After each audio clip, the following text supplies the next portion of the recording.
I'm back. Every time I walk out that door, every time I interact with anybody new, my purpose is to help change. It's time to celebrate life.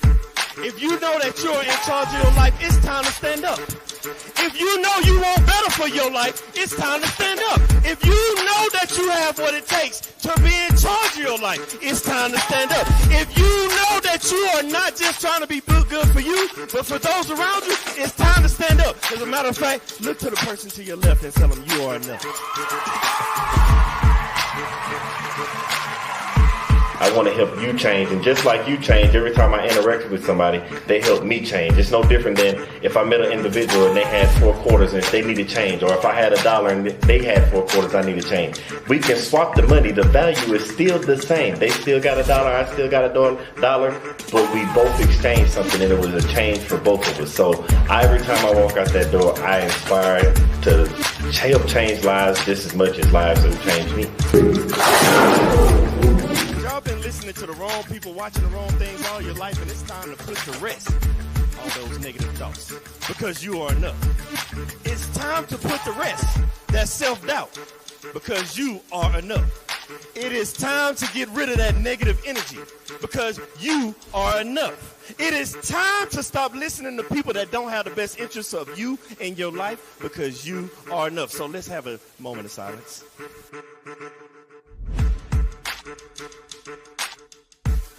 I want everybody to understand that you are the person that's in charge of your life. Everything that you have inside of you to be who you're supposed to be in life. You have a destiny, and that destiny can only be accomplished through you, by you, and only you, with the help of God.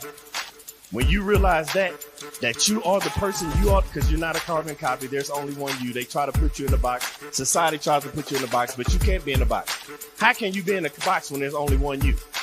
But then they tell you, think outside the box.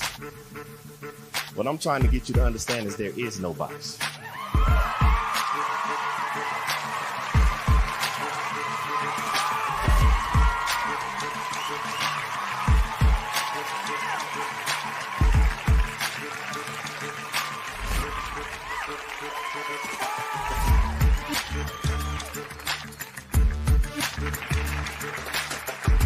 I want to pass on the things that I have to the generations behind me. By the time it's time for me to get called home and go to the grave, I want to be empty. I believe in bankrupting the cemetery, so I can't take this knowledge with me, because the cemetery is already full of brilliant ideas and unwritten books and innovative ideas. I can't take this with me, so I'm trying to leave it all here as Billy Graham Jr. to the next generation so somebody else can carry it on.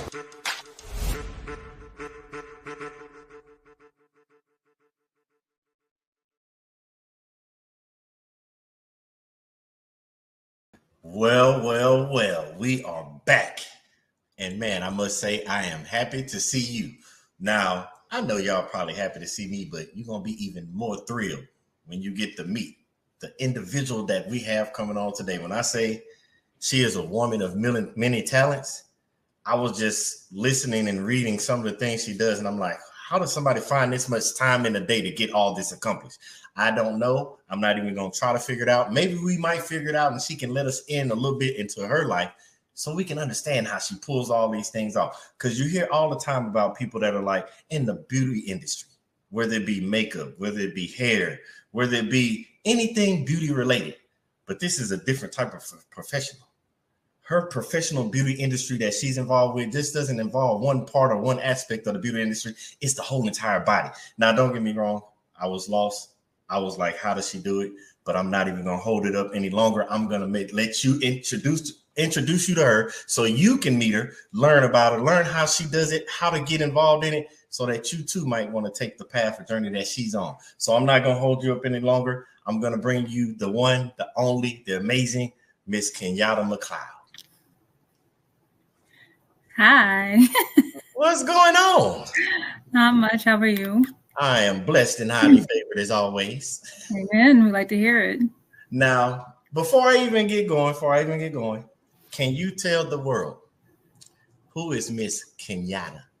I'm sorry. Kenyatta. Don't get me. I'm sorry. Miss Kenyatta McLeod. She's wild, free spirited, likes to do what she wants to do, beats to her own drum. Half Sag, half Scorpio. Yeah, we're out here. So no, I'm not gonna let you go past that. How does somebody live life that does what they want to do and beat at their own drum? Because we hear it all the time, but some of us are so like just programmed to like, we went to school, went to high school, get to college, whether you went to your career and you just on this path, just doing this. How does somebody live a life that just beats at their own drum? I don't like social norms. Is that what got you into the beauty industry? Raw talent was what got me there. Like I started doing stuff for girls in high school for prom hair. And then they're like, you're just really good at that. And then I started like, doing little side color jobs on my girlfriends in the bathroom, and my aunt, she's still doing hair. I think she's my great aunt. I think she's like 70 something and she's still doing hair. So I used to sit in the shop during summer times when I go to visit. Aunt Sarah is her name. And I used to sit there with her and watch her do it. And I was like, I could do that, I was like, but my special niche was color corrections and color. So let's go back then. Let's go back then. Cause you said you raw talent, figured it out, doing people's hair in high school, raw color and everything. What was that thing that made you say, that's what I'm great at? Or did somebody say, hey, I saw you do your own hair, or you did such and such hair? And what was that moment because people might pass their moment of knowing what their raw talent is, but how did you figure out that was your raw talent? Well, I wound up having a young, beautiful baby at the age of 21. Oh, wow. And I was serving in a restaurant for like a year and a half, and I absolutely hated it because I also have ADHD, just didn't know it for a very long time. And I don't work well with your regular type of job. Like my brain is too creative and I get really bored easy. So I was like, I want to be able to create things. I actually used to paint a lot. And when I was a junior in high school, I was commissioned to paint a mural downtown at the skate shop for like $1,000. That was a lot of money, back in, what year was that? Like 1996, 97, something like that. So hold on, because you said coloring was your niche. So basically you were already doing with colors way back in high school. The reason I'm asking that question is because people tend to think that their gift or a talent aligns with one thing. Because when you said that, most people will think, oh, she's just going to become an artist, a painter. But it ended up leading you into doing coloring of hair. Mm-hmm. I just transferred what I would do on paper onto hair instead. Okay, so somebody that's a creative, that you said you had ADHD undiagnosed all that time, because somebody out there is listening that might be dealing with it or have dealt with it or still like trying to figure out where they want to go in life. How did your creative say, if I can do it on paper, I can do it in here?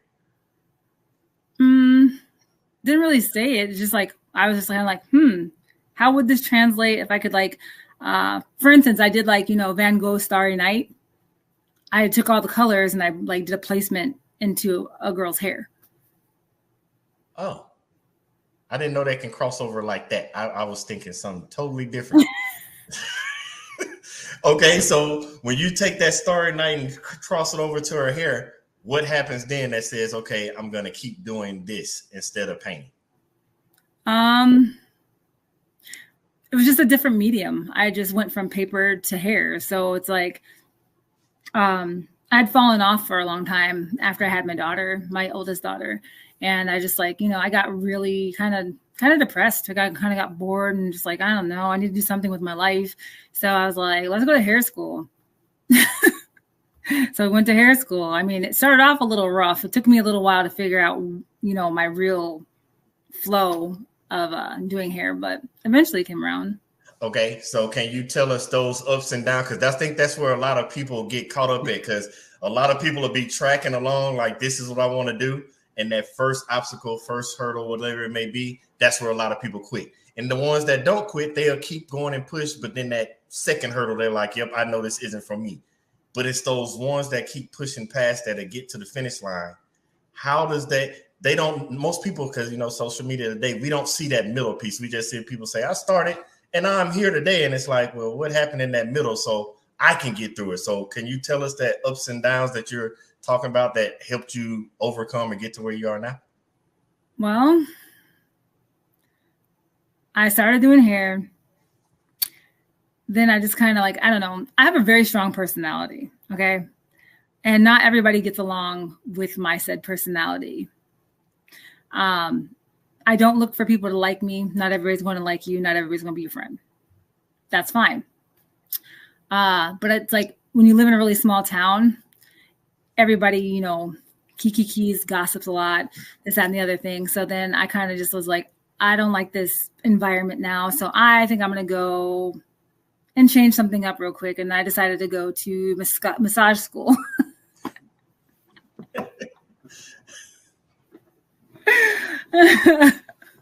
Okay.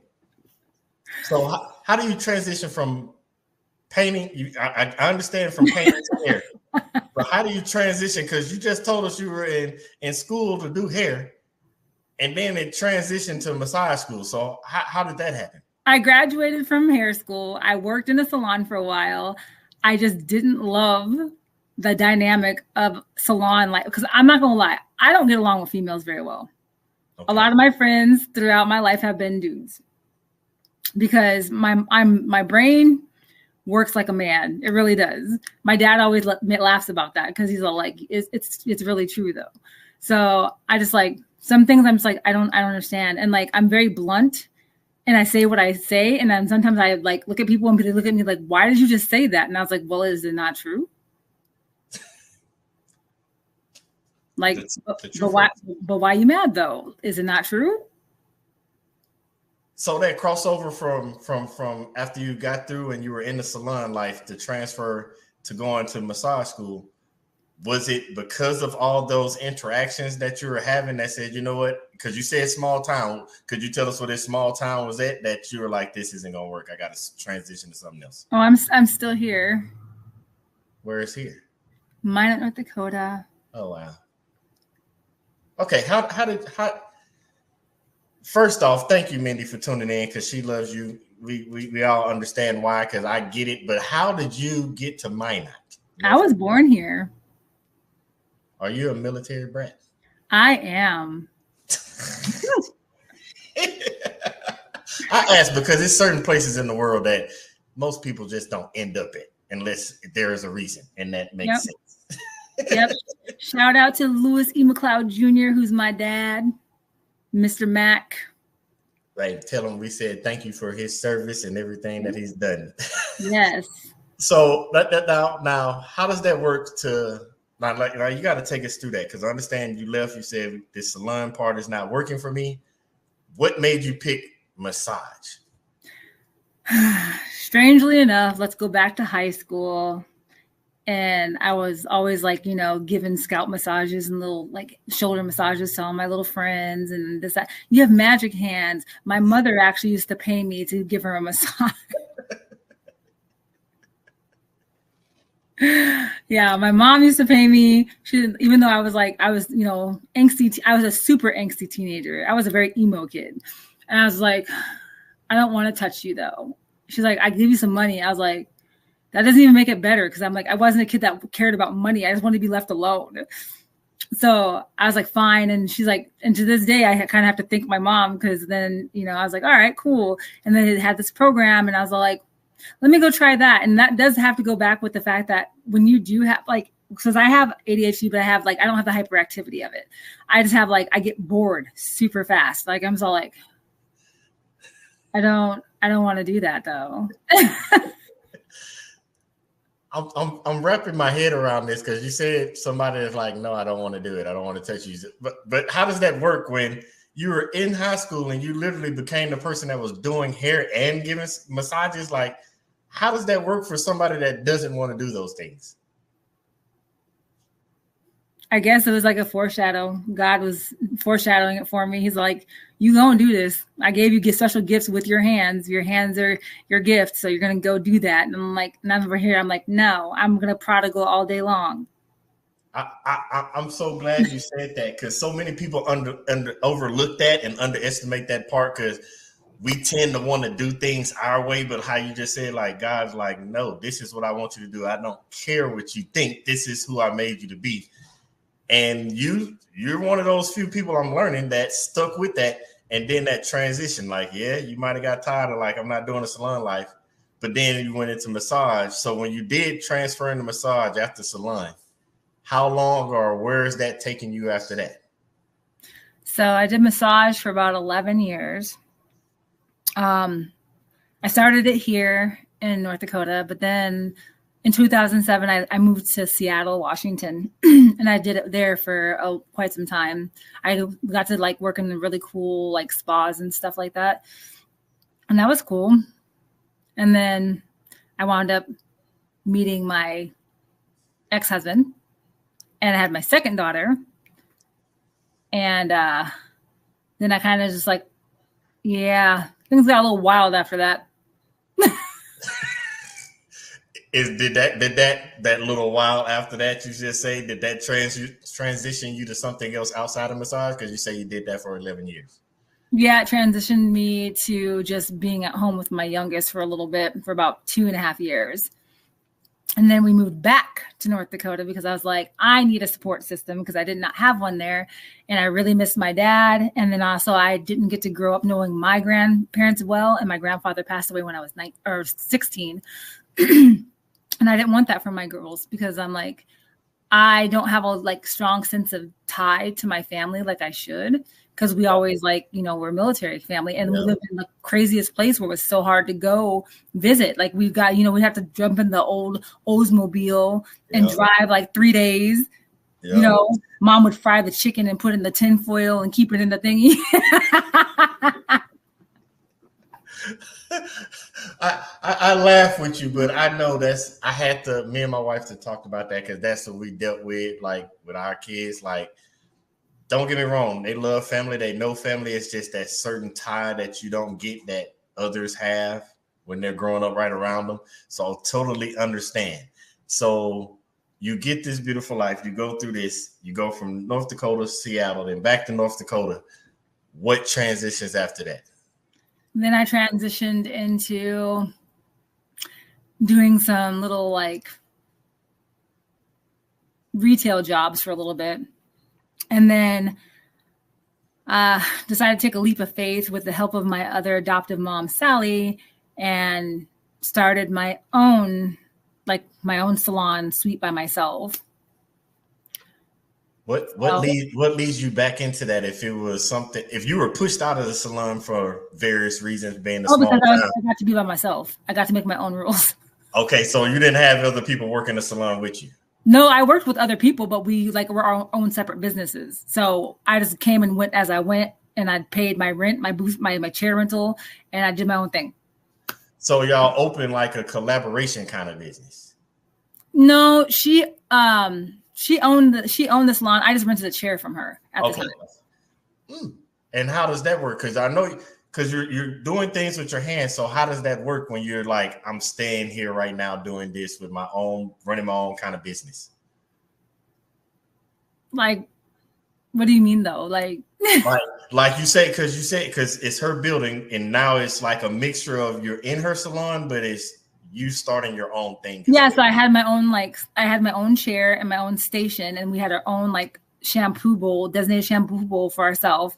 And so we were just like, we all came at different times and different days. So we kind of like, you know, so only sometimes we would all work together. Oh, that makes sense. Because I was like, how do you get back into it? So now, because somebody's out there listening, they're like, I don't know what I want to do. I like to do hair, or I like to do stuff with my hands, whether it be paint, whether it be massages. So for somebody like they're listening to you, what would you go back and tell that younger version of yourself that's out there listening? What path or what direction? Because you just said ADHD, and you're like, I get bored with stuff. Like, is there a different type of path you would put that person on, or would you do exactly everything the same? Definitely not the same. And that's the life lessons that we want to learn from you. Yeah. So you have the knowledge. Hindsight is 2020. Yes. And that's why we want you to teach us this hindsight. Well, honestly, if I could have the exact same children I have, but later, I would have preferred that. However, God had a plan that I had to go. I went along with it because, well, didn't really have any other choice at that time. But I have two of the most beautiful girls. My oldest daughter is amazing. She is so smart, so gifted. She's just, I don't know. Like, I always tell people, like my sister says the same thing about her kids, but like my first child was sent to save my life because I was doing absolutely nothing. I wasn't. I was just all like, I don't know what I want to do with myself. I was just working a job that I absolutely hated because it's like a 40-hour work week. I was like, I can't do this. It's like, I don't love it. And then my second little Spitfire wild child of the world was sent. She was sent to enrich it and give me like a lot of gray hair. Oh, wow. I love it. I love how you say that because, now, don't get me wrong, I believe all kids are blessings. But it's crazy how as parents, each kid does something else and means something else for your life. And believe it or not, they don't know that they help catapult us to do other things and be better for not just ourselves, but for them, to help them have that better life.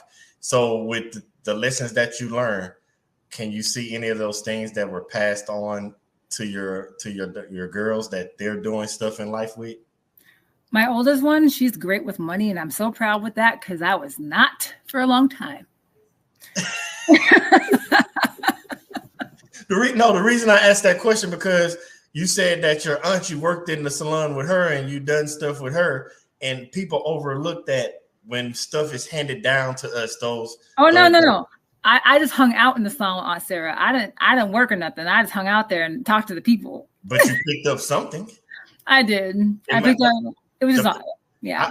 It could have been something as simple like you just said. You talk to the people. It was that customer service aspect. Most people suck at customer service, believe it or not. We've all been to those places, and we're like, "You want us to give you our money?" And you're right. Like this, like it's the little thing, and so many of us overlook those little nuances that end up making us better in the long run. So when you're thinking like, "Oh, I wish I would have did this," or "I love that I did this," or maybe I could have did this way. People have picked up stuff from you. I picked up something from you just from talking to you in this 20-some minutes, like those little nuances. And I'm like you just said, like, oh, she learned with the money finances because I wasn't, but you gave her something that made her say, all right, this is what we need to do. So I say that because, as you said, your hands, whether it be you doing somebody's hair, giving them a massage, that customer service, you gave them something to make them feel better about themselves to go do great things. And people don't realize that's how your gifts work, and you're utilizing them at a very, very great pace. So now I got another question. What? Because we transitioned from painting, we went to hair, and then we went into massage. Yes. What was the next transition? The next transition was back to hair, but specifically to coloring the hair. Coloring the hair. Was that what you were doing into your own, when you had your own business with the... Yeah. That's what you were doing. Okay. Is that something we're still doing today? Is that still your primary objective, coloring hair? No. I knew it wasn't because I don't know why I did that, because you said, nope, I get bored with something and I'm going to, what is it? What did we move to after color? The reason I'm asking these questions, and it's so ironic because I know a lot of people, I'm kind of like that, but I'm not, I do it on certain things. But I know people that are so great at so many things. What do they call them? A jack of all trades. And you can dibble and dabble and do that and be great and successful in so much stuff. So I already knew when I asked that question, I should have knew the answer, that you transitioned from coloring hair. I did. What was the next thing?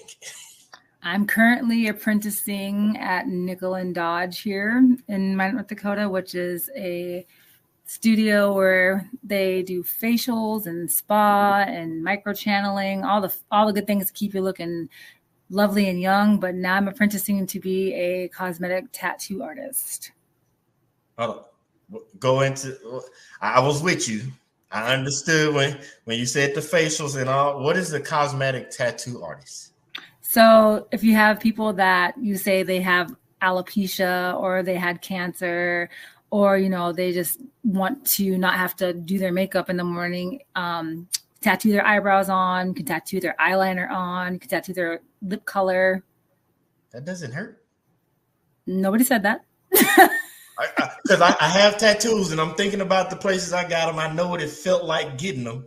But then I'm talking about even if I have a bump on my face and I try to pop it, I'm talking about water just starts coming out of my eyes. Like, how do you tattoo somebody's eyeliner? That's eyeliner is hard. Like, I'm just imagining a tattoo around my lip or around my eyebrows. Like, I don't think yeah. What makes one get into that? Like, what is the thought process of saying I want to do that? Like, how does that happen? It was just interesting to me. Like, it was interesting, and like, it's tedious, and it's like, honestly, it's like, for me, when I'm doing it, it's therapeutic. It like actually is very calming for me when I'm like tattooing. And what is the client base like? Like, is that something growing or something been around? I don't know. I don't know. Oh, it's been around for a while, but it's always constantly changing. Like the techniques, the ink that you use. Yeah, like just a whole bunch of stuff. The machines are constantly changing. Wow. And you're apprenticing for that. So what does it look like once you're done? How long is the apprenticeship? And then what does it look like afterwards? Well, here in North Dakota, it's extensive. You're supposed to do 400 procedures, 1,000 hours. That's including, some book work, first aid, bloodborne pathogens. Oh, wow. And so with you doing this, do you have any time to like still dabble in all of the other stuff like the hair, the paint, the massage? Do you still do all that as well? When? How do you find the time? You don't find time, you make it. Ooh. No. I understand what you're trying to say, but you're going to have to help me with this one. Because you said all the book stuff, and it actually says, what can't she do? We're going to learn today, Ashley, because she's still giving us more and more stuff. So I'm going to get to a point where she's like, no, that's it. Or I don't know if she does or not, but I'm like, what else can't do? Because you say you do all this, and we're saying we got time on the side. And even Emily was like saying that she misses you and her hair misses you. So they all like, we got to find a way to figure this out. I'm with you, Emily. We're going to figure out how to get your hair done. Because I understand it misses you. So how does this work? You said it takes this many procedures, this many hours, which means you got to also study and practice, because you just can't walk in and do a procedure. So you got to study, practice, do the procedures, this many hours. That time because I believe you got to sleep somewhere, but that time you say you make, like, how do you balance that? Oh, I'm going to go get somebody a massage, or I'm going to go do somebody's colors, or where do you fit that kind of stuff into your life? So I only do tattooing 2 days a week, Tuesdays and Thursdays, 11 to 5 on Tuesdays, 1 to 5 on Thursdays. Then on Wednesdays and Fridays, I do, that's when I'll be massaging. And then like for really close friends and family, I dabble a hair there, here or there. Like I'm going to see my girlfriend, Danielle, here on Monday in Colorado, and she's done so much nice stuff for me. And she's like, she's so humble and sweet, and I love her to death. She's just like, hey, could I trouble you for a haircut? And I was like, what do you mean trouble me? I'm like, you're doing so many nice things. That's not a hard ask. I got you. I can cut your hair for you. So what I just heard is your services, you travel. A little bit. Don't worry, Emily. I'm working on it. We're going to find out how to get it to you. I told you. We're going to figure it out, Emily. We're going to get her over there to you wherever you're at. She's in Louisiana. I know who that is. I know. Aha. Louisiana. Don't worry. We're getting closer, Emily. I'm trying to promise you. We're going to have an appointment set up in 2024. I promise you. And while you have it, don't just get your hair done or colored. Get a massage as well. And hopefully she's farther along, and we're going to get you some facial blend. We're going to get it all done for you. We got you, Emily. I do the facials and stuff. I do that. Oh my goodness. So now I'm finna ask because everything that you said, everything that your hands and your gift and everything that you're centered around, because it's crazy how you said it earlier, like you are getting therapy as you're doing it. So like you're providing a service that most people would consider self-care, but you're also receiving some type of self-care as well as you're providing these services. Mm-hmm. How does that work, or how does that feel? Like, what is that?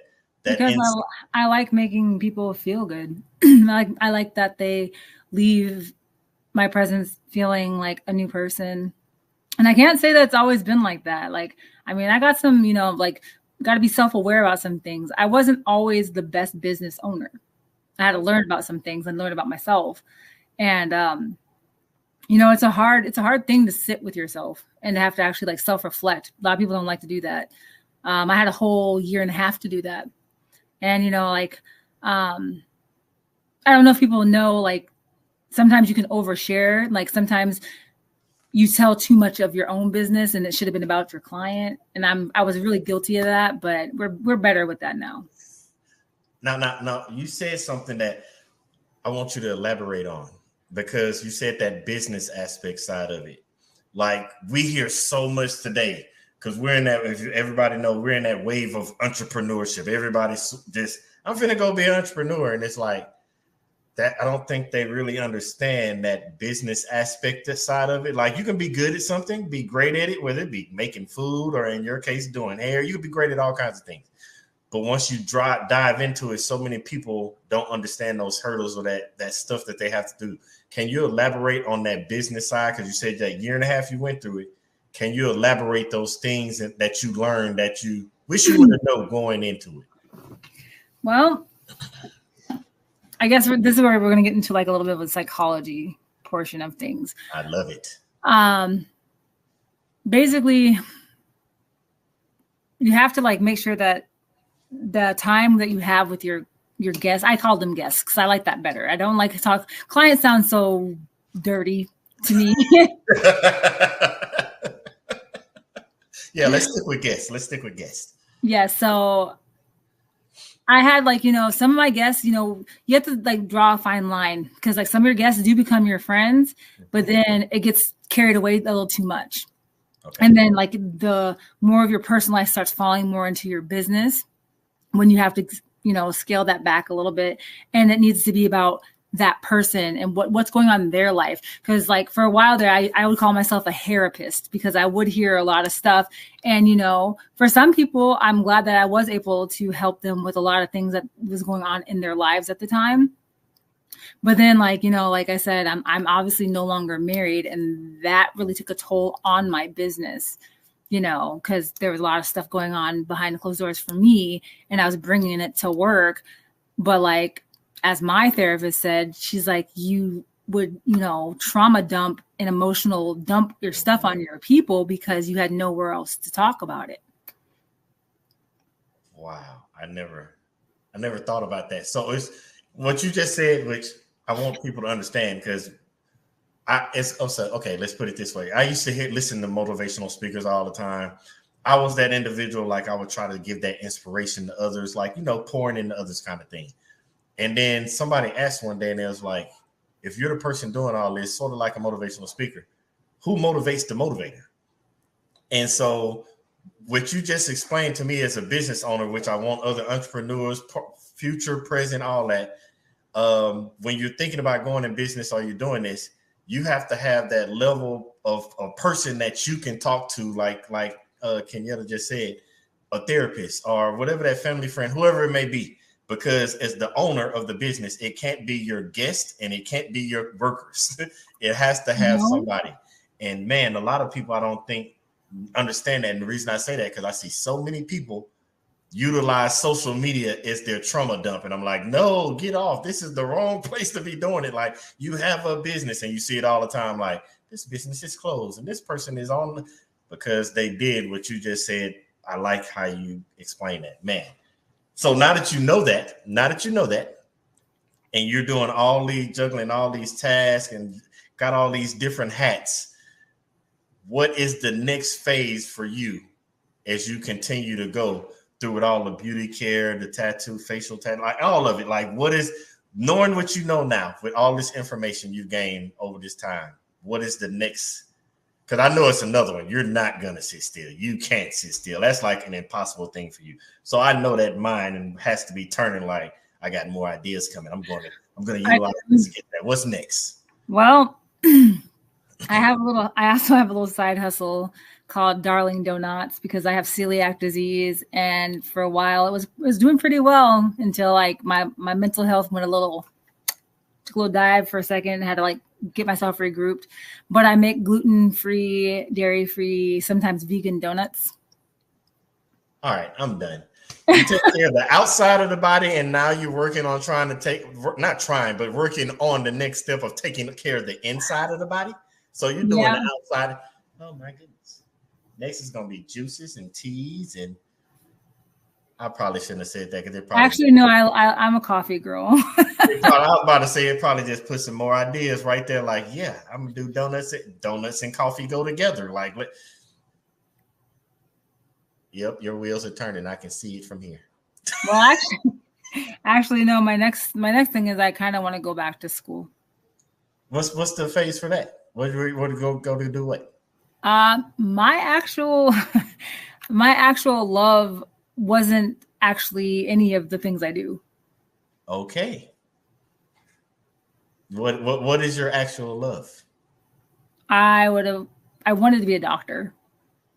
So again, taking care of somebody with your hands. Mm-hmm. I love it because I want people to understand what you just said, and I don't want it to miss it. Like, whenever you're utilizing gifts, purpose, whatever, however you want to phrase it, it's more than one way to utilize it, and you have utilized all these different ways. And I like what you're doing because people skip certain phases. You're utilizing the things that was put before you to get to the thing that you ultimately have a goal of achieving. Most people just want to skip that and be like, I'm going to figure out how to just achieve this goal. I don't care what it takes. And they mess up relationships. They pass over blessings. Like, they do all kinds of things. But you took the whole entire journey. And I'm on it. And that's all I'm saying. And you're still on it. So now I have to ask this question because we see so many people want to skip all these stages. Can you explain to us the general purpose of what you have gathered, learned, appreciated, the hurdles and all that on your journey that you're still on? Because people want to skip these steps. You don't have to give every single detail, but those things that you wouldn't have picked up if you wouldn't have been on the journey that you're on, and you just would have been like, nope, I just want to do this, screw everything else.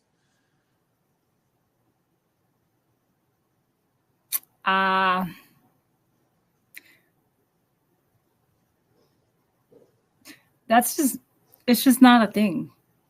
Oh, explain. Why is it not a thing? You're just never gonna learn the things you need to learn if you're just gonna try to like, okay, I'm just gonna fast forward and I'm gonna skip over here because you're gonna miss vital information.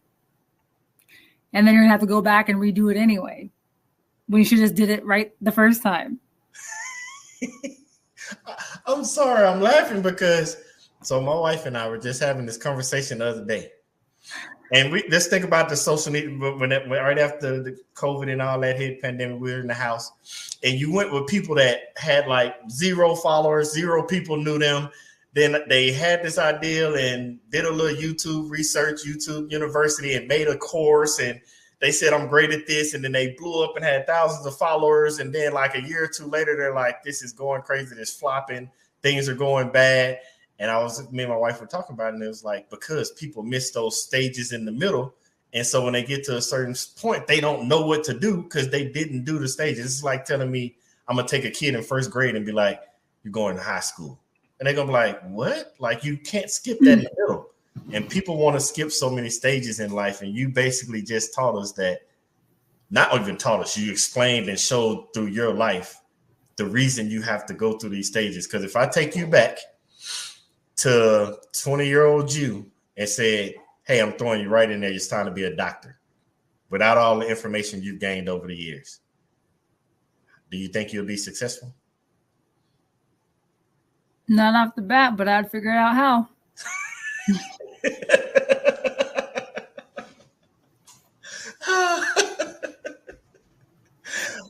Of course, you're gonna figure out how, because you're gonna run into the mistakes along the way. That is, but the best part about it is when you're figuring out things, like you said earlier, you have to go back to your support system, which is something you said you had to go do. So I want you, with that, in as many words, however you want to explain it, can you explain to others? Because you hear all the people say it all the time. I started from the bottom of here. I did it all on my own. Can you explain the importance of a support system? Yeah, I don't know, when people say all that, I'm like, there was always somebody there that either helped you or you stepped on them. Yes. I've been saying that for years. I'm like, so you didn't go to no bank, nobody talked to you, gave you you didn't watch YouTube, but the one I didn't think about, you just said, was the stepped on. That's a crucial one.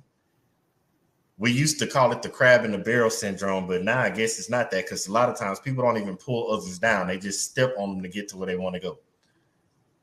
No, people still pull other people. Well, down. I know they still do that, but I never factored in to just stepping on people. Yeah, there's I'm just gonna let me just go ahead and climb up this ladder. I'm sorry, that's actually your head, but I'm gonna step on you to get up here to get to where I'm trying to go. Because no one likes discomfort. Ooh.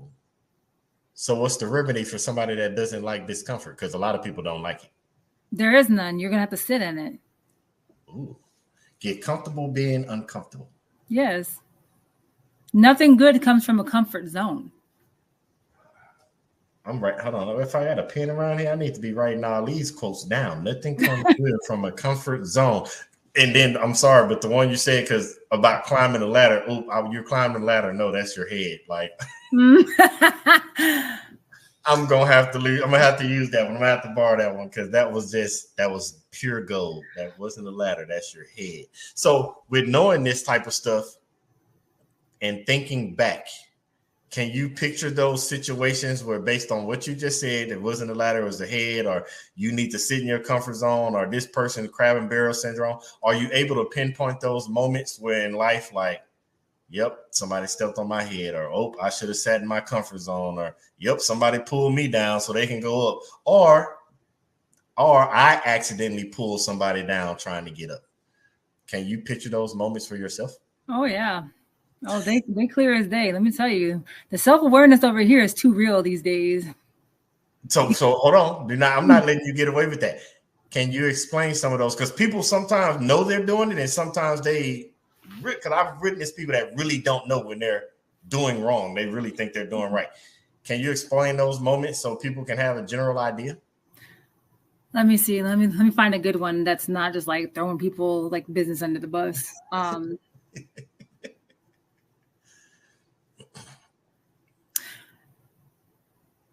Basically, okay, so for instance, let's use a relationship, between male, female, male, whatever. But that something bothers that person, right? Okay. And that it makes them feel bad about themselves, but you still continue to do it, even though they have told you multiple times, hey, this makes me feel this way. And you keep on doing that because you think in your own head that, hey, it's okay. They'll get over it. But you just actually created more trauma for that person. Oh, that's a good one. Not knowing, because not everybody knows, obviously not everybody knows what people have gone through. And that's why I have become so much more accountable for how I treat other people now, because my behaviors back when I was younger weren't always the best. I'm not going to lie. I had a lot of toxicity going on, but that's also because I didn't realize the trauma that I was dealing with, or that I had suppressed in my brain or compartmentalized, and it was kind of seeping out. Oh, yep. I can agree with that. I've been there too.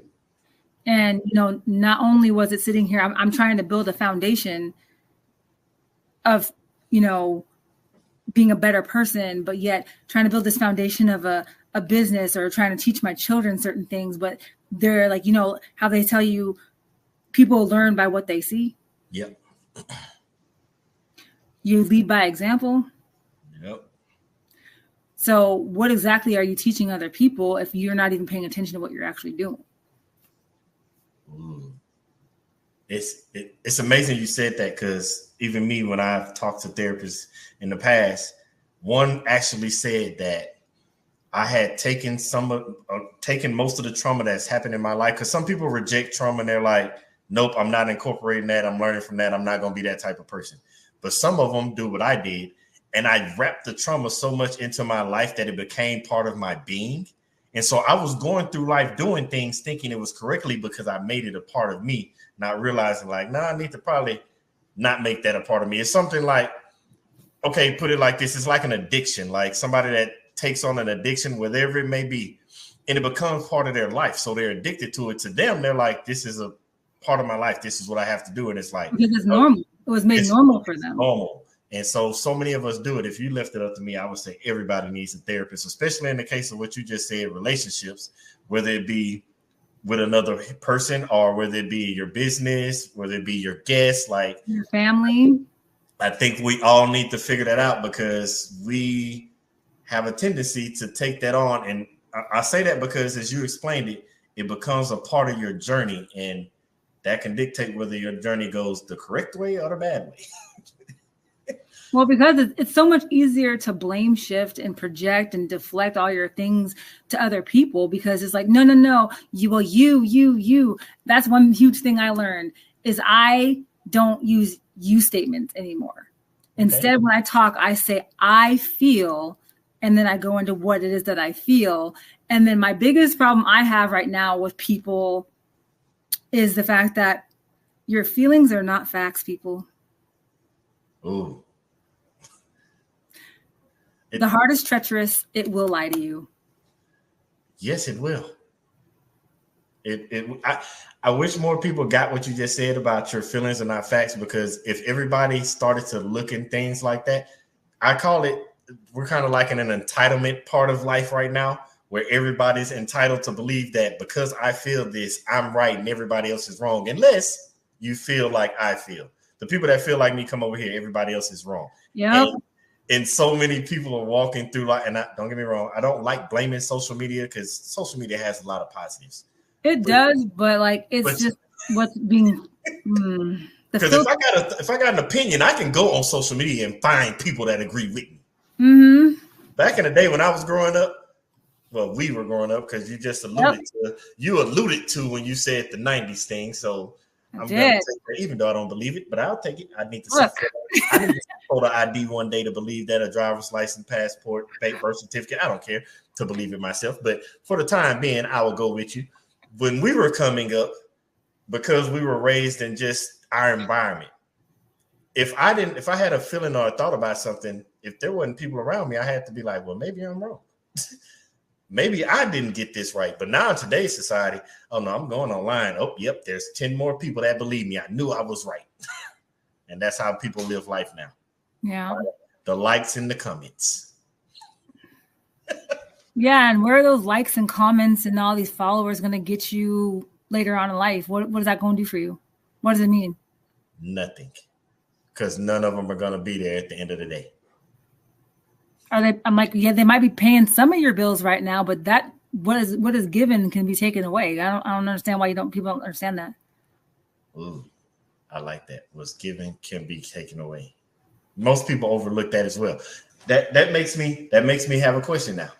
Because you said what is given can be taken away. While you're on the journey that you have been on and the amazing things that you've done, what do you see the giving looks like? Because you just said that you learned from therapists, you've taken away certain aspects of your life, like this can't come with me going forward.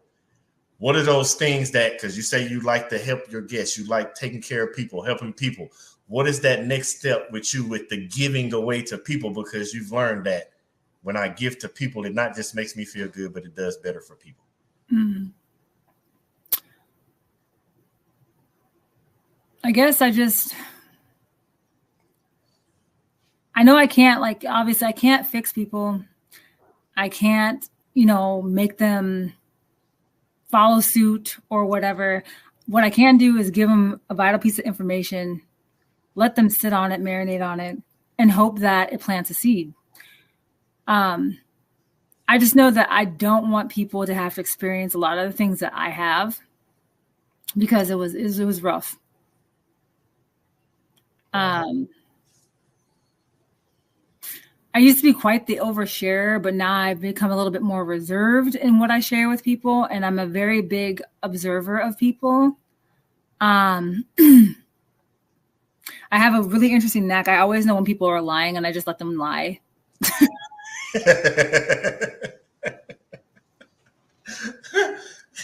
That's pretty good. I like that. Oh, I'm sorry. That's funny because I do the same thing. I'm like, yeah. And when did it happen? On Wednesday? No. Like, I let them just run with it. Mm-hmm.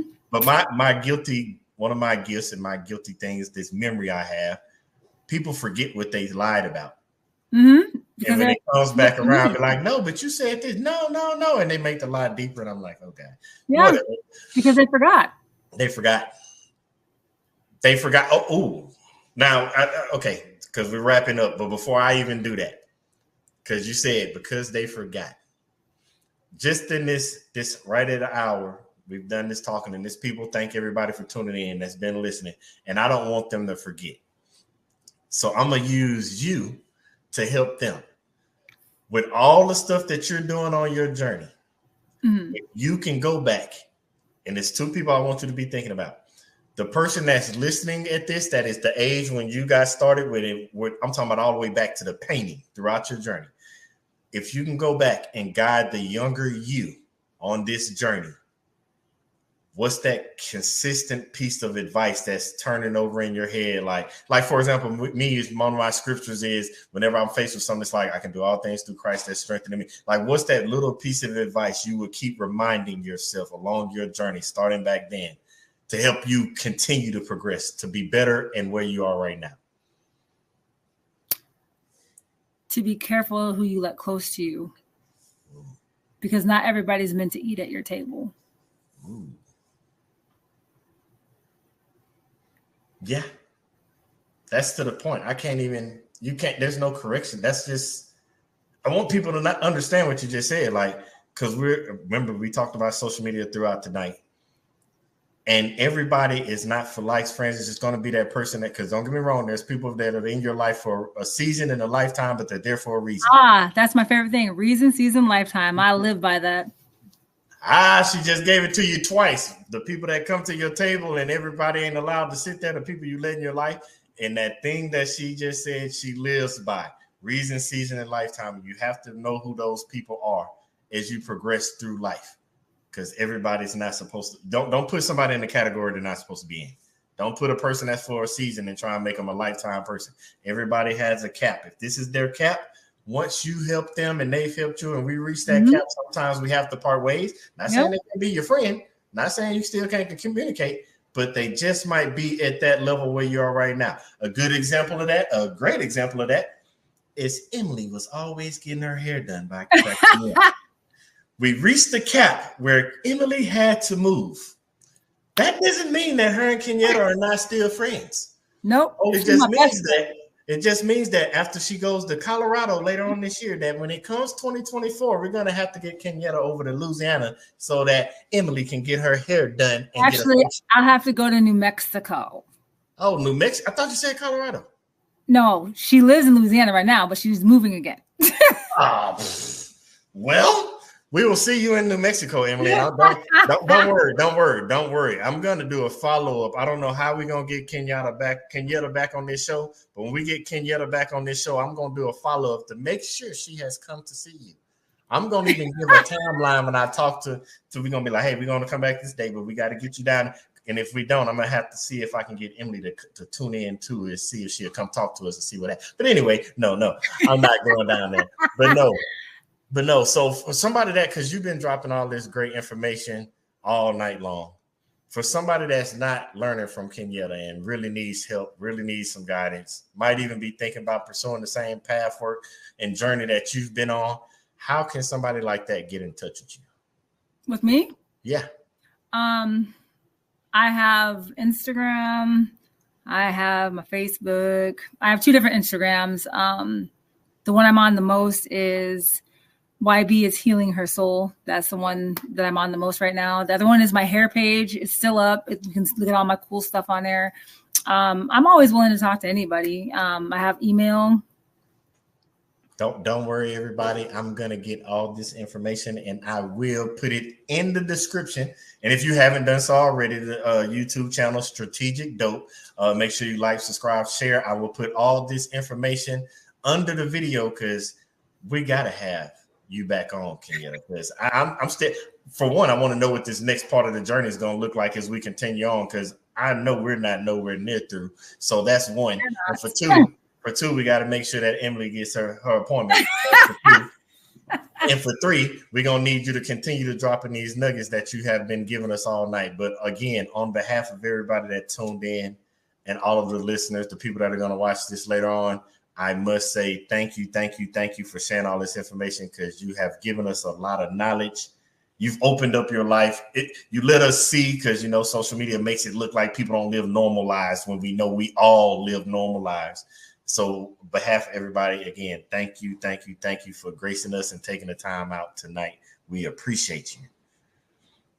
Now, I don't want you to go nowhere. Stick with me, because I want to talk. I'll be right here. I want to talk to you right after the show. But again, thank you for taking the time. But Miss Kenyetta, you stay blessed, and I'll see you on the other side. Man, now I know some people are probably like, "Oh man, I thought we were just gonna talk about a little beauty products." No. We got beauty. We got everything we could out of Kenya. And don't get me wrong, we're gonna have her back on, but she didn't just tell us how we're supposed to use our gifts and purpose to help others, but she also showed how it helps you as well when you're doing these things. And not only just helps you, but she took us along the journey of her life, because, people think things just happen overnight. And she was a picture perfect story of what it looks like to progress through life. And I couldn't have seen it. I couldn't have witnessed it any better. I loved everything about the story. And again, I hope you all picked up something and you learned something as well. I'm going to put all this information to reach out to Kenyetta underneath the description. So make sure you all tune in and make sure you reach out to her if you have any other follow-up questions, but we will be bringing her again.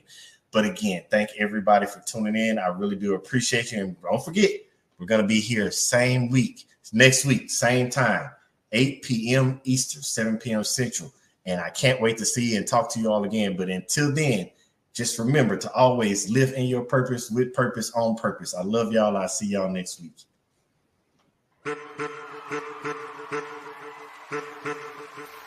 I'm back. Every time I walk out that door, every time I interact with anybody new, my purpose is to help change. It's time to celebrate life. If you know that you're in charge of your life, it's time to stand up.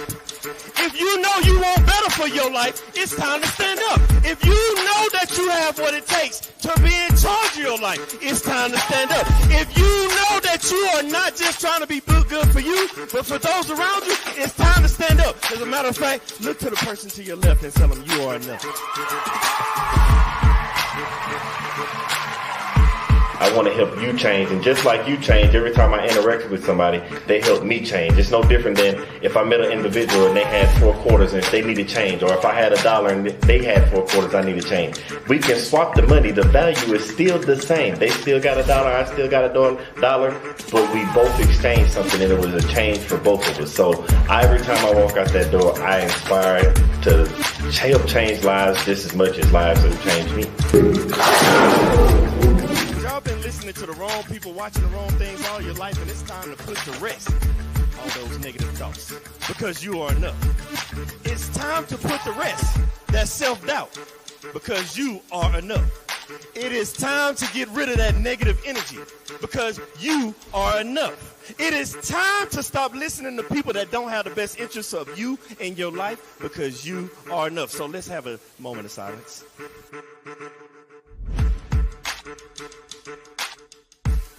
I want everybody to understand that you are the person that's in charge of your life. Everything that you have inside of you to be who you're supposed to be in life. You have a destiny.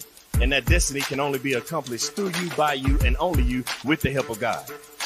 When you realize that you are the person you are, because you're not a carbon copy, there's only one you. They try to put you in a box. Society tries to put you in a box, but you can't be in a box. How can you be in a box when there's only one you?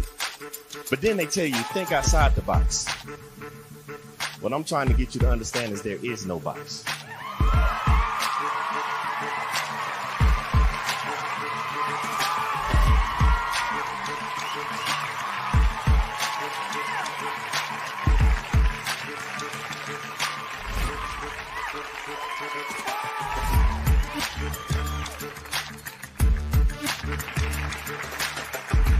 I want to pass on the things that I have to the generations behind me. By the time it's time for me to get called home and go to the grave, I want to be empty. I believe in bankrupting the cemetery, so I can't take this knowledge with me because the cemetery is already full of brilliant ideas and unwritten books and innovative ideas. I can't take this with me, so I'm trying to leave it all here as Billy Graham Jr.